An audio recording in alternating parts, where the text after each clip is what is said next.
कि माया माया सब भजे माधव भजे न को, जो माधव को भजे तो माया चेरी हो। माया को तो हम सभी भजते हैं, माया के पीछे तो हम सभी दौड़ते हैं, पर क्या कभी माधव के पीछे दौड़े हैं? क्या कभी ठाकुर जी के पीछे हम जाना चाहते हैं? कोई नहीं जाना चाहता। पर याद रखना, जिस दिन तुम माया को छोड़कर माधव को भजना शुरू कर दोगे, उस दिन प्यारे माया तो तेरी ये दासी बन जाएगी। भक्तवत्सल भगवान ने की, इसलिए माया को नहीं भजना है, माधव को भजना है, माधव को याद रखना है। दो ही बातों को हम भूलते हैं जो इस संसार में सत्य से परिपूर्ण है। भीष्म पितामह आज पांडवों को इंगित कर रहे हैं, संकेत दे रहे हैं, पांडवों दो बातों को सदैव याद रखो कि दो बातन को याद रख, जो चाहे निज कल्याण, नारायण एक मौत को दूजे श्री भगवान। मृत्यु को याद रखो, अपनी मौत को याद रखो, सबको मरना है। कि आया है सो जाएगा, राजा रंग फकीर, कोई सिंहासन चढ़ चला,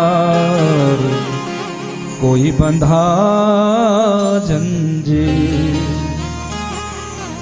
जाना तो प्यारे सबको है, पर कोई बंधनों में जकड़ कर जाता है, पर कोई सिंहासन पर आरूढ़ होकर जाता है। इसलिए क्या करना है? परमात्मा को याद रखना है। भीष्म पितामह जी आज जाना चाहते हैं, जाते जाते निवेदन किया, केशव आज तक मैंने आपसे कुछ मांगा नहीं, पर आज जाते जाते एक निवेदन करना चाहता हूं। मेरी ये जो पुत्री है, अपनी इस बेटी का विवाह मैं आपके साथ करना चाहता हूं। पांडवों को आश्चर्य हुआ, जिन्होंने अपने जीवन में विवाह नहीं किया है, उनकी बेटी कहां से हो गई? अपने पिता को जिन्होंने वचन दिया था, प्रतिज्ञा कर ली थी, जन्म से नाम था देवव्रत, देवी भागवत में बड़ी सुंदर कथा आती है इनकी, लेकिन पिता की इच्छा को पूर्ण करने के लिए भीषण प्रतिज्ञा कर ली कि मैं कभी विवाह करूंगा ही नहीं, आजीवन ब्रह्मचर्य में रहूंगा। नाम पड़ गया भीष्म। पांडव सोच रहे हैं बिना विवाह से बेटी कैसी? लेकिन भगवान ने कहा, पांडवों ध्यान से सुनो और देखो कि पितामह किस बेटी की बात कर रहे हैं। पितामह तो अपनी मति रूपी, बुद्धि रूपी पुत्री की बात कर रहे हैं। मैं अक्सर कहता हूं कि भगवान से कोई ना कोई रिश्ता जोड़ लो, कोई ना कोई संबंध जोड़ लो, क्योंकि रिश्ता बनाओगे तो इनकी प्राप्ति होगी। जिसने भी संबंध गोविंद से जोड़ा है, जिसने भी रिश्ता परमात्मा से बनाया है, उसके जीवन में भगवत प्राप्ति हुई है, भगवत साक्षात्कार हुआ है। भक्तमाल में जितने भी भक्तों की कथा आती है, उन समस्त भक्तों ने किसी ना किसी संबंध को ठाकुर जी से जोड़ा, उनके जीवन में प्राप्ति हो गई। तो भीष्म पितामह क्या कह रहे हैं? केशव, मेरी जो मति रूपी पुत्री है, मेरी जो बुद्धि रूपी बेटी है, इसका आज आप वर्ण करें। मैं अपनी इस बेटी का विवाह आपके साथ करवाना चाहता हूं। तो मानो इशारे इशारे में द्वारिकाधीश ने पूछा हो कि बेटी में योग्यता क्या है। हम अपनी बेटी का रिश्ता जब करते हैं तो भैया बेटे वाले भी ये जरूर पूछते हैं सामने वाले की योग्यता क्या है, क्वालिफिकेशन क्या है, पात्रता कितनी है। तो मानो भीष्म पितामह जी ने कह दिया हो कि पूरे पीएचडी है, सर्वगुण संपन्न है, क्योंकि कि इतिमति रूप कल्पिता वितृष्णा भगवती सात्वत पुंगवे विभूमि। भीष्म पितामह कहने लगे कि मेरी जो मति रूपी पुत्री है, ये सर्वगुण संपन्न है। कैसे? बोले वितृष्णा, तृष्णाओं का समन हो चुका है। जगत की कोई इच्छा नहीं, माया से कोई लोभ नहीं, संसार से कोई आसक्ति नहीं, समस्त तृष्णाओं का शमन हो चुका है। सारी तृष्णाएं नष्ट हो चुकी है। अब मन में कोई इच्छा शेष नहीं है, इसलिए सर्वगुण संपन्न है। मैंने पूरे संसार में अपनी इस पुत्री के लिए किसी अच्छे वर का अन्वेषण करना चाहा, पर कोई श्रेष्ठ वर इस बुद्धि रूपी पुत्री के लिए मिला ही नहीं। पर प्यारे, मैं जानता हूं आपसे अच्छा वर इसके लिए कोई और नहीं हो सकता। इसलिए आपसे निवेदन कि मेरी बुद्धि रूपी पुत्री का आप वर्ण करें। बहुत बड़े संस्कृतज्ञ हैं, परम ज्ञानी है। 12 भागवतों में ये परम भागवत है भीष्म पितामह। उठ नहीं सकते हैं, पर हार कैसे गले में पहनाए, जयमाल कैसे गले में पहनाए? तो संस्कृत वांग्मय से पुष्पलताग्रा छंद को लिया है, और पुष्पलताग्रा छंद में 11 मंत्रों का सुंदर हार बनाया। जो स्तुति यहां भीष्म पितामह जी ने गाई है, उसमें इति शब्द का प्रयोग पहले किया। इति मति रूप कल्पिता वितृष्णा। क्यों? शायद संकेत देना चाहते हो समाज के लिए, संसार के लिए, कि मेरे जीवन की इस शरीर से ये अंतिम स्तुति है। वंदना जब किसी की गाते तो अत से प्रारंभ होता है, इति से नहीं। इति तो अंत में होता है। भीष्म पितामह संकेत दे रहे हैं, इशारा दे रहे हैं कि मेरे जीवन की ये अंतिम स्तुति है। केशव, आप मेरी बुद्धि रूपी पुत्री का वर्ण करें। देखते ही देखते एक दिव्य ज्योति, एक दिव्य प्रकाश भीष्म पितामह के शरीर से निकला है, और वही प्रकाश द्वारिकाधीश के हृदय में समाहित हो गया है। पांडव रोने लगे हैं। भगवान ने कहा, पांडवों, महापुरुष के महाप्रयाण पर रोते नहीं, क्योंकि महापुरुष तो चोला बदलते हैं। इस संसार को छोड़कर नहीं जाते, वो तो चोला बदलने का एक क्रम है। और दैहिक कर्म को पांडवों ने करवाया। द्वारिकाधीश ने विदा ली, द्वारिका पहुंचे। यहां हस्तिनापुर में जिस गर्भस्थ शिशु की भगवान ने रक्षा की थी, उस उत्तरा के गर्भस्थ शिशु ने आज जन्म धारण किया है। जन्म लिया, विचित्र बालक पालती मारकर बैठ गया। हजारों नर नारियों की भीड़ इस बच्चे को देखने के लिए आए हैं। पांडवों का इकलौता वंशज है, दर्शन करके आए। ये पूरी भीड़ में सबको निहार रहा है, विचार करता है कि जिसने गर्भ में आकर मेरी रक्षा की थी, वो तो इस भीड़ में मुझे कहीं दिख ही नहीं रहा है। जोर जोर से रोना प्रारंभ कर दिया। द्वारिकाधीश को सूचना मिली तो छोचक लेकर, टोपी कुर्ता लेकर पहुंचे। व्यवहार तो है ना, जगत व्यवहार तो रखना पड़ता है। अब भगवान ने जैसे ही इस बच्चे को अपनी गोदी में लिया है, ये बालक उआ उआ करके रो रहा था, पर विचार करता है जिसने गर्भ में आकर मेरी रक्षा की थी, आज मैं उसकी गोदी में बैठ चुका हूं। खिलखिलाकर हंसने लगा है। नाम रखा गया है परीक्षित। जन्म लेते ही जो परीक्षण की दृष्टि से सबको निहार रहा है, सबको देख रहा है, वो परीक्षित है। बोली परीक्षित जी महाराज की। परीक्षित जी ऐसे बड़े हैं जैसे शुक्ल पक्ष का चंद्रमा बढ़ता हो। परमात्मा अपनी द्वारिका में गए हैं। भगवान आज विचार करते हैं कि अपनी लीलाओं का मैं अब संभरण करूं, क्योंकि द्वापर का अंतिम क्षण और कलयुग का प्रारंभ होने वाला है। तो कलयुग आने से पहले मुझे जाना है।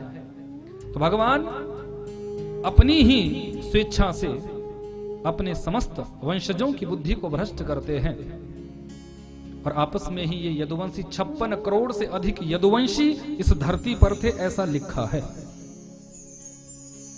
लेकिन बुद्धि भ्रष्ट हुई, आपस में ही लड़ने लगे। वही यदुवंशी बचे जो भगवान के परम भक्त थे।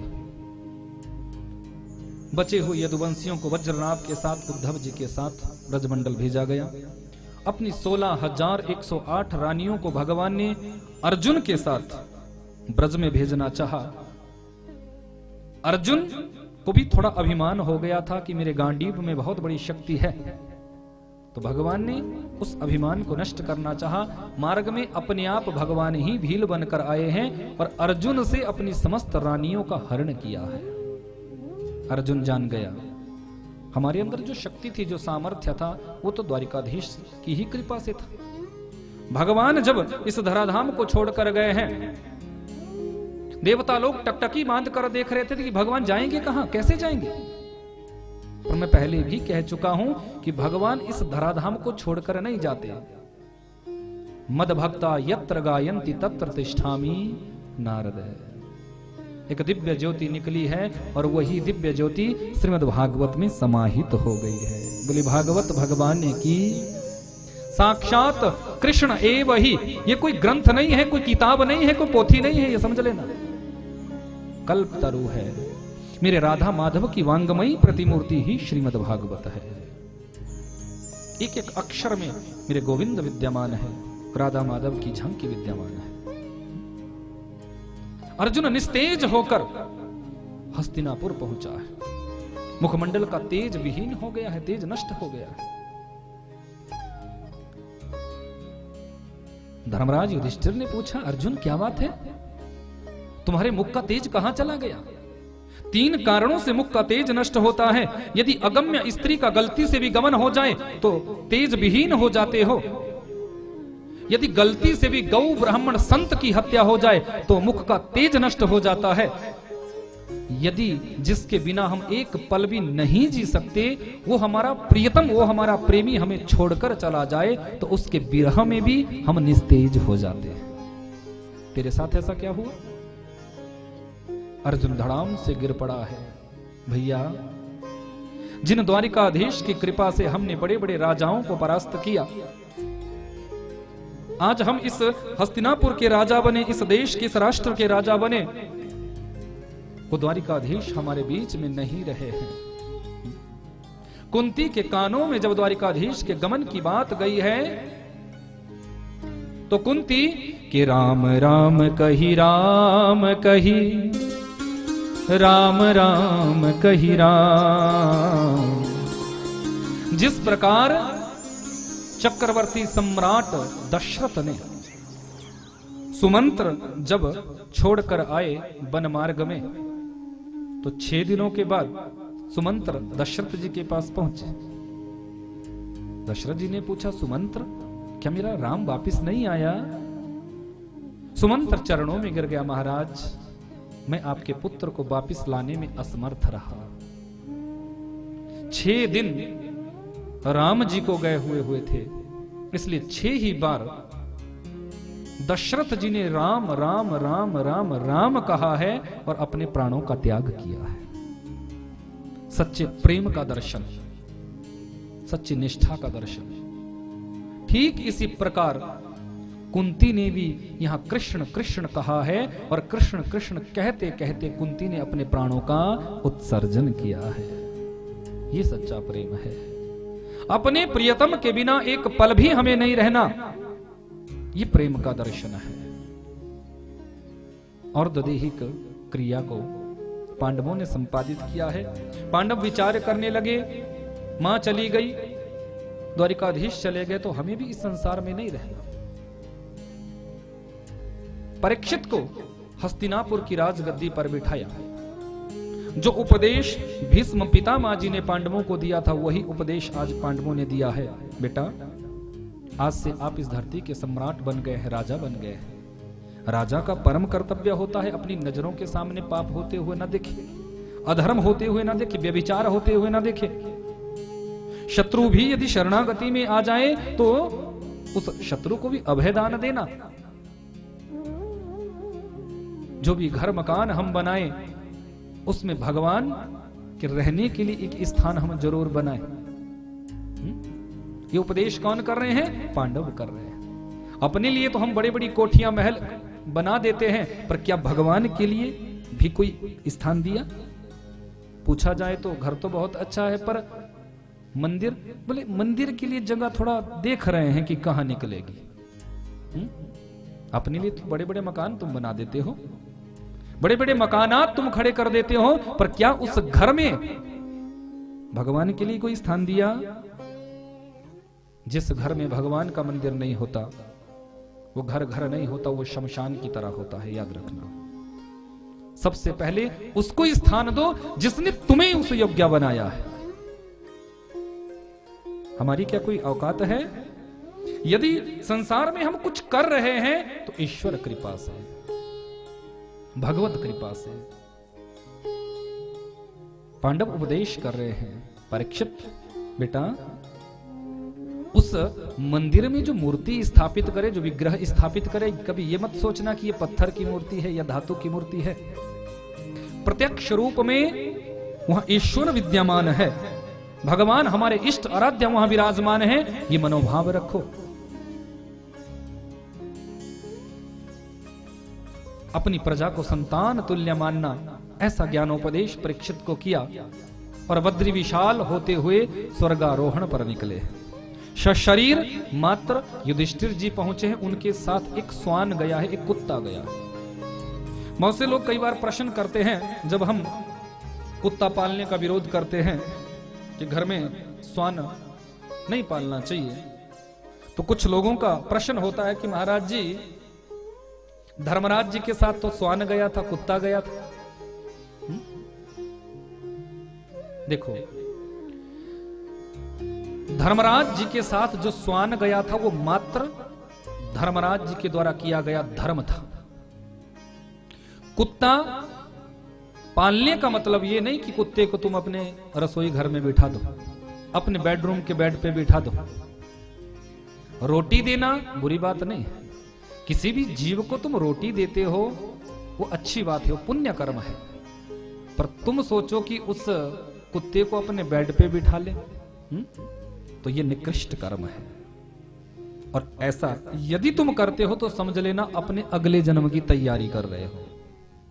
भक्तवत्सल भगवान ने की। विश्वास नहीं होगा तो मैं आगे जड़भरत जी के चरित्र में आपको सुनाऊंगा, सुनते जाइएगा। प्रत्येक प्रश्न का उत्तर तुम्हें भागवत देगी, मुझे देने की आवश्यकता नहीं, कथा तुम्हें सारे उत्तर देगी। भक्तवत्सल भगवान ने की। एक बार तो उन्हें भी नरक दर्शन हुआ था। क्यों? क्योंकि जाने अनजाने में ही बोला गया था, पर युधिष्ठिर जी से भी एक बार झूठ बोल दिया गया था, असत्य संभाषण हो गया था। अश्वत्थामा हतो नरो वा कुंजरो वा। अश्वत्थामा यहां पांडवों की, कौरवों की सेना में एक हाथी था, उसका नाम भी अश्वत्थामा था। और द्रोणाचार्य की मृत्यु अपने आप द्रोणाचार्य जी ने बताई थी कि मुझे उसी परिस्थिति में मारा जा सकता है जब मैं किसी अप्रिय के बारे में कुछ बुरा सुनूं तो, यानी जब मैं शस्त्र का त्याग करूंगा तो मुझे कोई भी मार सकता है, जब तक मेरे हाथों में शस्त्र है मुझे कोई नहीं मार सकता। तो वहां अब द्वारिकाधीश ने व्यवस्था ही ऐसी रची कि अश्वत्थामा मारा गया, ये तो ऊंचे स्वर में बोल दिया, लेकिन शंखनाद इतने तीव्रता से किया कि अगला जो शब्द था, अब नर है कुंजर, हाथी है या व्यक्ति है, ये तो भैया देख लो। अब हाथी है या मनुष्य है ये देखना। ये जब बोला गया, ये भी बुलाया किससे? बुलाया किससे? युधिष्ठिर जी से। क्यों? क्योंकि युधिष्ठिर कभी असत्य नहीं बोलते थे, धर्मराज है, ये झूठ नहीं बोलेगा और इनकी बात पर विश्वास द्रोणाचार्य करेंगे। अब इतना ही बोला था कि आप इतना बोलो, पर उससे आगे नरोवा कुंजरोवा ये तो अपने से लगाया, वहीं गड़बड़ हुई। तो इसलिए एक पल के लिए उन्हें भी नरक दर्शन हुआ था। धर्मराज की पदवी पर जाकर विराजमान हुए। यहां परीक्षित अपने राज्य को बड़े प्रेम से संभाल रहे हैं। एक दिन सुदूर प्रांत में परीक्षित गए हैं और एक घटना घटी है। परीक्षित क्या देखते हैं? एक बैल, जो 3 पैर जिस बैल के कटे हुए हैं, मात्र एक चरण पर, एक पैर पर वो बैल खड़ा है। और उसी के सामने एक गऊ है। वो गऊ उस बैल की परिस्थिति को देखकर रुदन कर रही है, रो रही है। परीक्षित ये सब देख रहे हैं। ये जो 3 पैर जिसके कटे हुए हैं, ये बैल कोई और नहीं, यही वृषभ धर्म है। याद रखना, धर्म रूपी वृषभ के 4 चरण हैं: सत्य, दया, दान और पवित्रता। धर्म के ये 4 चरण है और 4 ही युग है: सतयुग, त्रेतायुग, द्वापर और कलयुग। प्रत्येक युग में एक एक चरण कम होता जाता है। सतयुग में धर्म रूपी वृषभ के 4 चरण थे, क्योंकि सतयुग में लोग सच बोलते थे। आज कोई सच नहीं बोलता। कोई बोलता है सच? कोई भी व्यक्ति अपनी छाती पर हाथ रखकर यह नहीं कह सकता कि मैं सच बोलता हूं। हम बात बात पर आज झूठ बोलते हैं। और जिस दिन से मोबाइल हमारे हाथों में आया है, उस दिन से तो समझो कोई बच नहीं सकता। झूठ हम बोलते ही बोलते हैं। तो सत्य गया, धर्म का एक चरण खंडित हो गया। फिर आया त्रेतायुग। त्रेतायुग में लोग बड़े दयालु होते थे, दया किया करते थे। दया का मतलब ये नहीं होता कि हमारे किसी परिजन को कोई कष्ट होवे और हम उसको हॉस्पिटल ले जाए, हम उसका दवाई पानी कराए, वो दया है नहीं। वो कर्तव्य है तुम्हारा, वो तुम्हारा धर्म है। दयावान तो तुम तब माने जाते हो किसी अपरिचित व्यक्ति के लिए यदि तुम कुछ करते हो तो वो तुम्हारे अंदर की दया है। जिसको तुम जानते नहीं, जिससे तुम्हारा कोई संबंध नहीं, जिससे तुम्हारा कोई रिश्ता नहीं, उसके लिए भी यदि तुम कुछ करते हो तो तब तुम दयावान कहलाते हो। तो आज कोई ऐसी दया करता है? आज किसी के अंदर दया है? तो दया गई, दूसरा चरण भी नष्ट हो गया। फिर आई पवित्रता। अन्य युगों में लोग पवित्र रहते थे, पर क्या कलयुग में कोई पवित्र है? नीचे बड़े अच्छे अच्छे पोस्टर में आज देख रहा था, चिपकाए हुए हैं कि पवित्रता का, शुचिता का विशेष ध्यान रखें। पर मुझे बताइएगा, क्या आज कोई पवित्र है? पवित्रता का मतलब यह नहीं कि आपने 4-5 बार स्नान किया, अच्छे से आप मल मल कर नहा लिए और आप पवित्र हो गए, नहीं। पवित्रता का मतलब क्या है? हमारा जब खान पान ही पवित्र नहीं है तो जितने मर्जी अच्छे अच्छे सर्फ से नहा लेना, वो होता है ना निरोल, उससे नहा लेना, तो भी हम पवित्र नहीं हो सकते जब तक हमारा खान पान पवित्र नहीं होगा। खान पान जब हमारा पवित्र होगा तब हमारी अंदर की पवित्रता बनती है। देखो, शास्त्रों में बताया है कि स्नान 3.5 करोड़ बार होना चाहिए, क्योंकि हमारे शरीर में जो रोम छिद्र है वो 3.5 करोड़ रोम छिद्र है, ऐसा स्कंद महापुराण में लिखा है।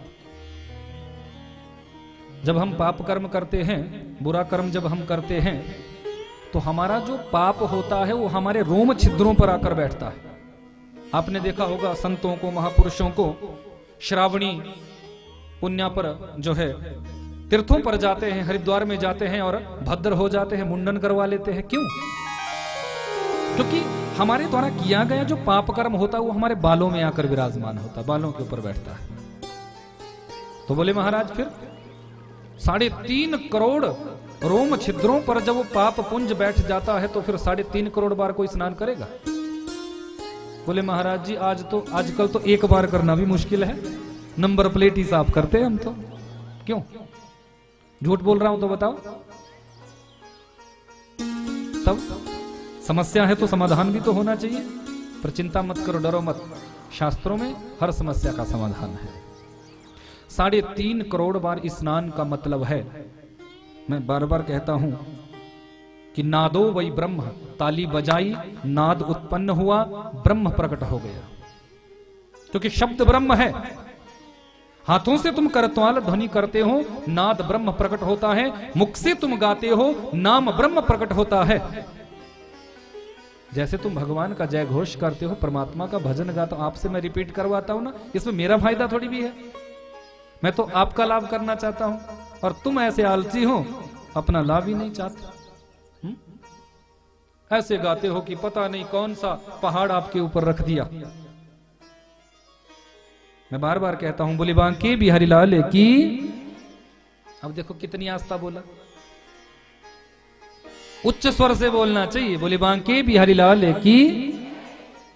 अब आपका फायदा हो रहा है ना, तब जोर से है तो आप लालची वैसे।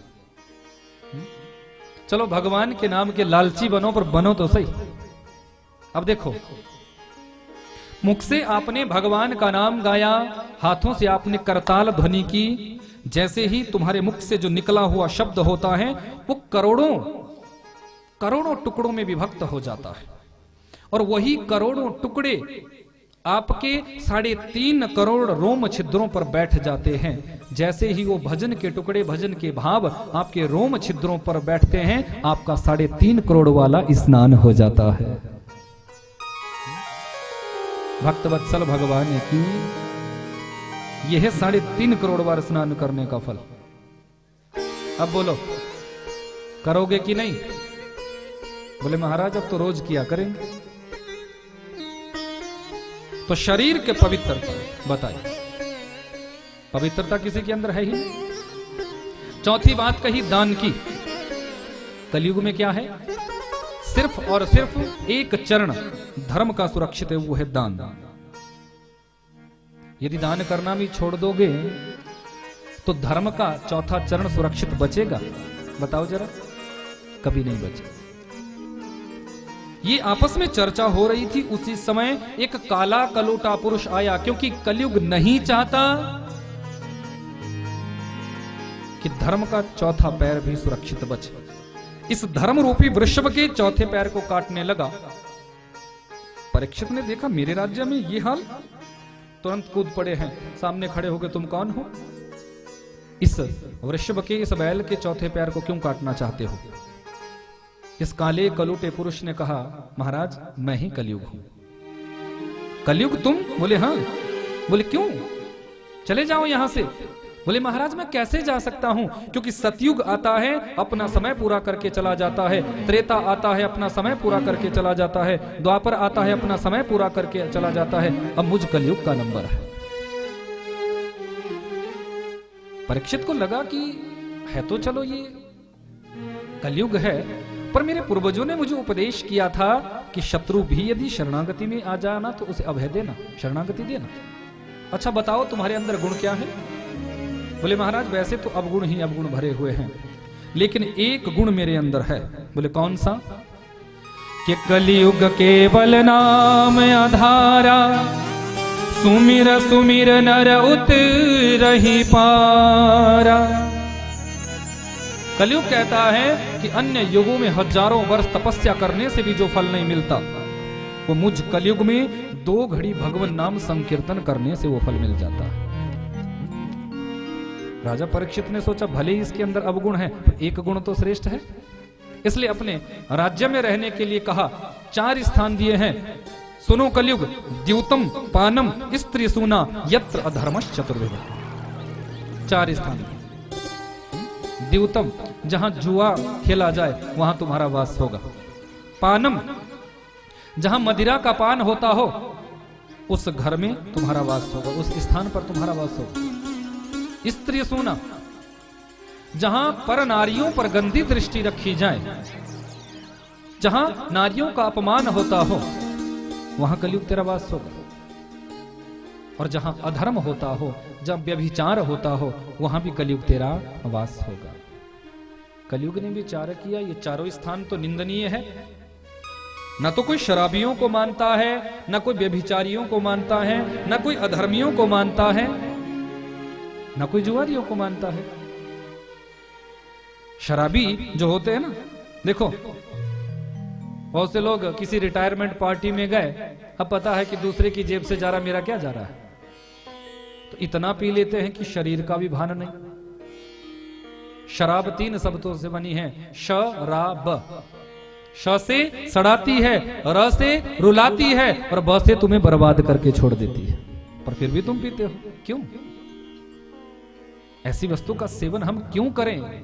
जिससे पत्नी भी दूर दूर करने लग जाए, बच्चे भी तुम्हारे नाराज हो जाए, संसार में तुम्हारी गरिमा तुम्हारी महिमा भी नष्ट हो जाए, ऐसा कार्य हम क्यों करें? लेकिन फिर भी लोग करते हैं, फिर भी लोग करते हैं। जहां मदिरा का पान होता है वहां कलयुग का वास होता है। आज कलयुग सोचता है ये चारों स्थान बड़े निंदनीय है। महाराज कोई एक स्थान ऐसा दो जिस अच्छे से स्थान में कम से कम मैं अपना ड्राइंग रूम तो बनाऊं।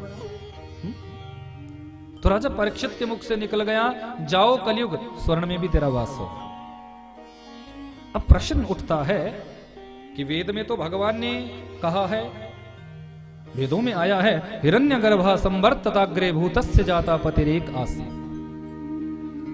स्वर्ण में भगवान विराजमान है, स्वर्ण में यदि भगवान विद्यमान है तो फिर सोने में कलयुग कहां से आ सकता है? फिर सोने में कलयुग तो नहीं आ सकता। यदि स्वर्ण में ईश्वर है तो फिर कलयुग कैसे? और गीता में भगवान ने स्पष्ट किया है, धातु नाम अस्मि कांचन। यदि किसी धातु में मेरा दर्शन करना चाहते हो तो स्वर्ण में मेरी आभा को देखो, स्वर्ण में मेरा दर्शन करो। मैं स्वर्ण में प्रतिष्ठित रहता हूं, स्वर्ण में मैं विद्यमान रहता हूं। तो यदि भगवान सोने में है तो कलयुग कैसे, और कलयुग सोने में है तो भगवान कैसे? तो स्पष्ट किया कि खरे सोने में तो भगवान ही वास करते हैं, पर जो खोटा सोना होता है, जो बुरा सोना होता है, उसमें कलयुग का वास होता है। अब ये पता कैसे करे कौन खरा कौन खोटा? जो व्यभिचार से, अधर्म से, चोरी से, बुराई से अर्जित जो स्वर्ण होता है, उस सोने में तो कलयुग ही वास करता है। हम माताओं का स्वभाव होता है आभूषण बनाए, मिरर वहां लगा होता है, दर्पण सामने है, सुनार का झुमका उठाया, अपनी बाली निकाली और झट पहनना वहीं शुरू कर दिया। लेकिन कलयुग से कैसे बचा जाए? तो बताया कि जो भी स्वर्ण से निर्मित आभूषण आप बनाओ, उनको पहले गोविंद को अर्पण करो। गोस्वामी तुलसीदास जी ने रामचरितमानस में बड़ी सुंदर चौपाई गाई है कि तुम ही निवेदित भोजन करही, तुम ही निवेदित भोजन करही, तुम ही निवेदित भोजन करही,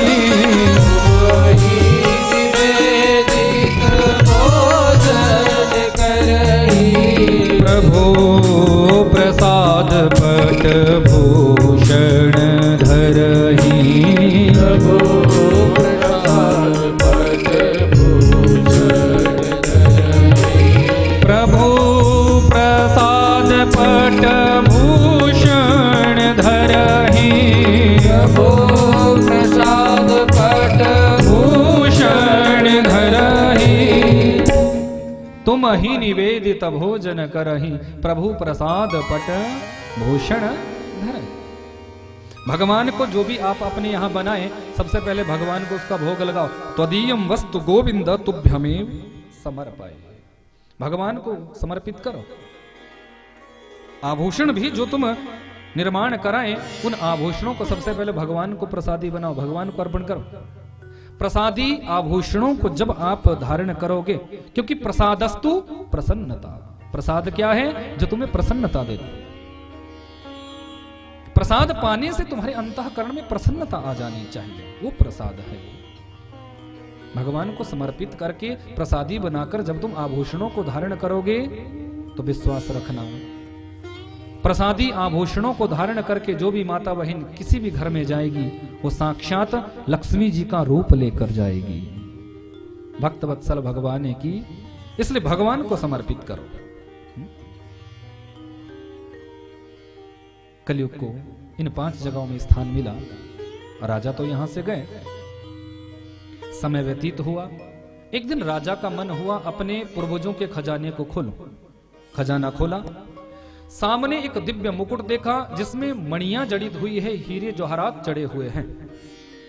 कौतूहलवश आज परीक्षित ने अपने मुकुट को उतारकर एक तरफ रखा और इस मुकुट को अपने शीश पर धारण कर लिया। ये मुकुट पांडवों का नहीं था। ये मुकुट तो अधर्मी व्यभिचारी राजा जरासंध का था।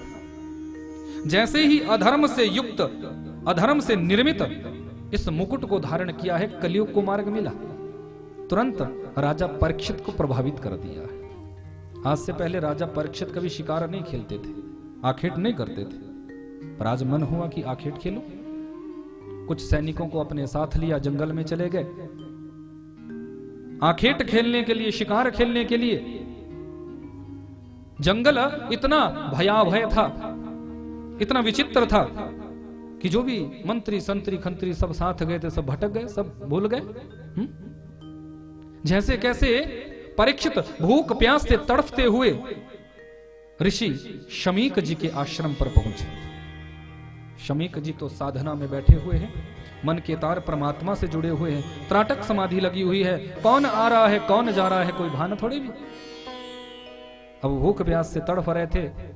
हे ऋषिवर, मैं इस देश का राजा परीक्षित जल पीना चाहता हूं, प्यास लगी है, मुझे जल पिलाओ। एक बार कहा, दो बार कहा, चार बार कहा, पर ऋषि तो ध्यान में डूबे हुए। राजा परीक्षित को इसमें अपना अपमान छलका है। मेरा ही दिया हुआ खाते हो, मेरे ही राज्य में निर्भीक होकर रहते हो, और एक राजा का सम्मान नहीं कर सकते। अपमानित करना चाहा। सामने कोने पे एक मरा हुआ सर्प पड़ा था, उसी सर्प को बाण की नोक पर उठाया है और शमीक जी के गले में डाल दिया। अपमानित करके परीक्षित यहां से निकल पड़े। कुछ ऋषि बालक आए हैं। जब ऋषि के गले में मृत सर्प देखा तो दौड़ कर गए। ऋषि शमीक जी के पुत्र श्रृंगी, जो कौशिकी नदी में स्नान कर रहे थे, उन्हें सूचना दी है, हे ऋषिवर, आपके पूज्य पिताश्री के गले में किसी ने मरा हुआ सर्प डाला है। वहीं पर ऋषि बालक का तेज संतप्त हुआ है। उसी समय कौशिकी नदी का जल हाथों में भरा है और शाप दे दिया है कि इति लंघित मर्यादा तक्षकः सप्तमे हनि दीक्षतस्म कुलांगारं चोदितो मे ततत्रुहम्।